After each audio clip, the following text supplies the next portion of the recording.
यह डिक्टेशन 90 शब्द प्रति मिनट की गति से अमर उजाला के संपादकीय पेज से है। यदि यह आपको अच्छा लगे तो लाइक, सब्सक्राइब और शेयर अवश्य करें। रेडी।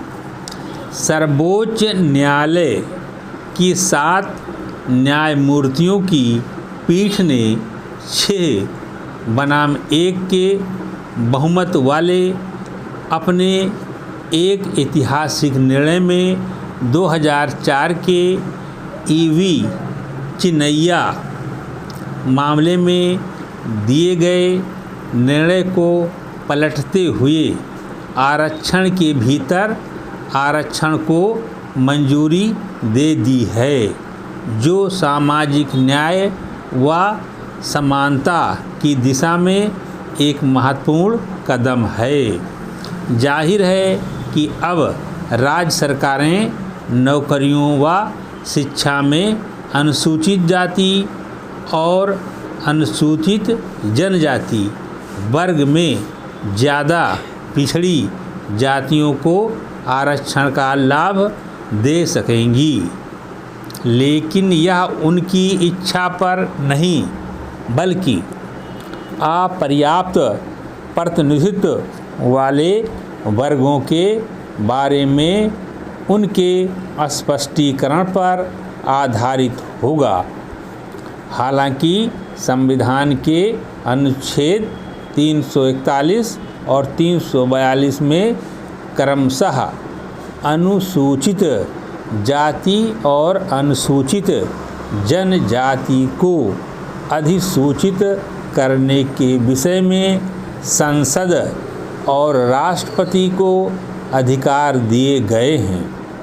इसको ही आधार बनाते हुए बहुमत के निर्णय से अलग जाते हुए न्यायमूर्ति बेला त्रिवेदी ने 2004 के ईवी चिन्नैया मामले में सुनाए गए निर्णय को सही बताया, जिसके अनुसार एससी समुदाय का सजातीय होने के कारण उप वर्गीकरण नहीं हो सकता।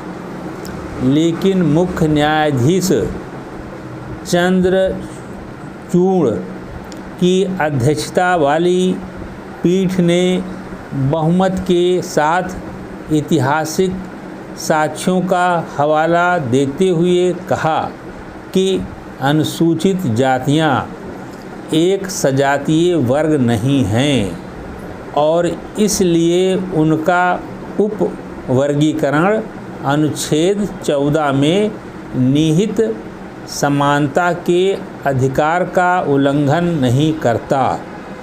दरअसल आर्थिक व सामाजिक समानता लाने के उद्देश्य से ही आरक्षण की व्यवस्था की शुरुआत हुई थी, लेकिन इसे लागू हुए इतने वर्षों बाद भी ये उद्देश्य पूरे नहीं हो सके हैं, बल्कि असमानता और बढ़ी ही है।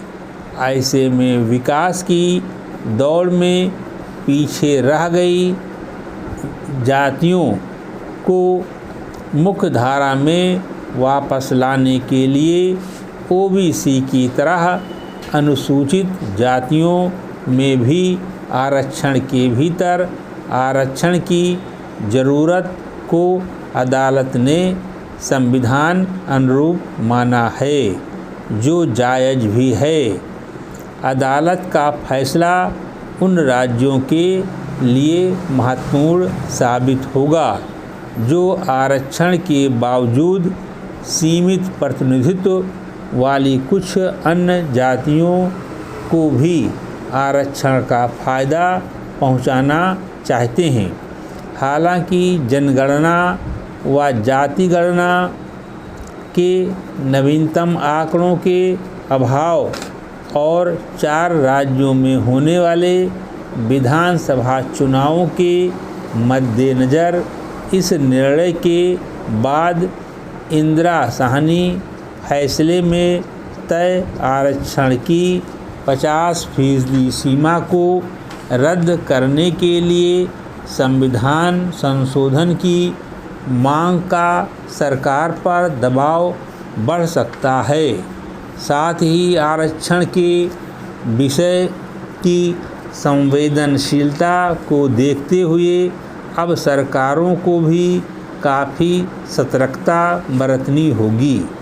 न्यायालय का फैसला निस्संदेह महत्वपूर्ण है, पर इसके क्रियान्वयन के लिए ज़रूरी आंकड़ों को जमा करना जटिल काम है। देखना होगा कि राजनीतिक दल अपनी आकांक्षाओं के मद्देनज़र इसका कैसे उपयोग करते हैं। समाप्त।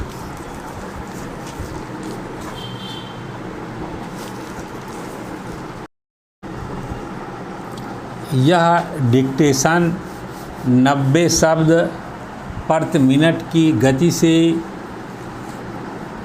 दैनिक जागरण समाचार पत्र के संपादकीय पेज से है। यदि यह आपको अच्छा लगे तो लाइक, सब्सक्राइब और शेयर अवश्य करें। रेडी। विदेश मंत्री एस जयशंकर बीते दिनों क्वाड की बैठक में शामिल होने के लिए टोक्यो गए थे। इससे पूर्व इस समूह की बैठक 10 महीने पहले न्यूयॉर्क में हुई थी। भू राजनीतिक परिदृश्य पर हो रहे परिवर्तनों के संदर्भ में टोक्यो में हुई बैठक खासी महत्वपूर्ण थी, विशेषकर हिंद प्रशांत क्षेत्र को लेकर, जहां चीन फिलीपींस जैसे देश को दक्षिण चीन सागर में दबाने और ताइवान की स्वायत्तता पर निरंतर आघात करने की धमकी देता आ रहा है। ऐसे माहौल में विश्व की 4 बड़ी लोकतांत्रिक व्यवस्थाओं का हिंद प्रशांत क्षेत्र में शांति और नियम आधारित व्यवस्था के प्रति अपनी प्रतिबद्धता दर्शाना काफ़ी मायने रखता है। क्वाड के माध्यम से अंतर्राष्ट्रीय नियमों की बहाली के साथ वैश्विक आर्थिक वृद्धि सुनिश्चित करने के लिए प्रमुख चुनौतियों का सामना करने और आपूर्ति श्रृंखला को सुरक्षित बनाने पर ध्यान दिया जा रहा है। इसके साथ ही क्वाड का उद्देश्य भरोसेमंद और पारदर्शी डिजिटल साझेदारी को बढ़ावा देने की ज़रूरत पर ध्यान देना भी है, ताकि संकट के समय एक साझा समाधान निकाला जा सके। आज के विश्व में समुद्री मार्ग, विश्व व्यापार, डिजिटल बुनियादी ढांचे, सामरिक बढ़त और दुर्लभ खनिजों की दृष्टि से बेहद महत्वपूर्ण है। चूँकि चीन ऐसे तमाम क्षेत्रों में अपना अधिकार जताता रहा है, इसलिए क्वाड सदस्य देशों का एक स्थिर, सुरक्षित और समृद्ध हिंद प्रशांत क्षेत्र सुनिश्चित करने के लिए सामूहिक प्रयास जरूरी है। खास बात यह है कि ये चारों देश एक लोकतांत्रिक सूत्र में बंधे हैं।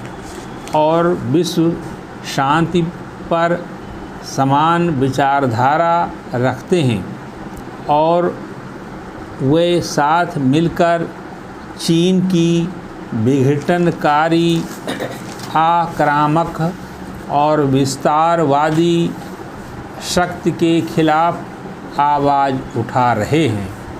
पैरा, अपनी प्रकृति एवं स्वरूप में क्वाड बुनियादी रूप से एक सामरिक मोर्चा न होकर आर्थिक सहयोग, क्षेत्रीय और समुद्री सुरक्षा सहयोग, प्रौद्योगिकी सहयोग के साथ लोकतांत्रिक मूल्यों के समर्थन का एक मंच है, लेकिन चीन के क्षेत्रीय प्रभाव को रोकने